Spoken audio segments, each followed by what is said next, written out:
আমাদের মেয়েরা সাউথ ক্যালকাটা ল কলেজের সেকেন্ড ইয়ারের স্টুডেন্ট। বেশ কয়েকবার সুরেন্দ্রনাথ কলেজে সিট পড়ছে। সুরেন্দ্রনাথ কলেজের বাইরেটা বেশ জমজমাট, আর কলেজের ভিতরটা আগে কোনো দিন ঢোকার সুযোগ পায়নি। বেশ সুন্দর, কত বদ্রি পাখি আছে, এনসিসি প্রশিক্ষণ চলছে। আমার বন্ধুরা বললো একটু ভিডিও করবি না, লোগোটার সামনে আমাদের একটু ভিডিও করে দে। ঠিক আছে, চলো ভিডিও করে দিলাম। তারপর আমরা বেরিয়ে আমাদের উদ্দেশ্যের দিকে রওনা দিলাম। আমাদের উদ্দেশ্য মানে শিয়ালদা স্টেশন, আর আমাদের গন্তব্য 1 নম্বর প্ল্যাটফর্মে একটা ফাঁকা জায়গা, কারণ আমাদের 2টো থেকে 5টা পর্যন্ত সময়টা কাটাতে হবে।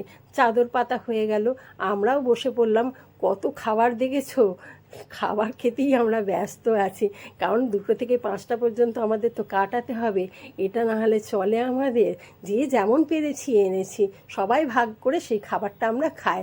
আর এটা কি বলো তো, এটা হচ্ছে কুমড়ো শাক পাতা বাটা। এটা দেবিকা নিয়ে এসেছিলো, আর আমি নিজেকে দেখাবো না তা বললে হয়। দেখো, আমিও মিষ্টি খেতে ব্যস্ত আছি। আর সবার শেষে দেখো পেয়ারা আর শশা। জায়গাটা ক্লিন করবো না তা তো নয়, জায়গাটা ক্লিন করা হয়ে গেল। আজকের ভিডিও এখানেই সমাপ্ত।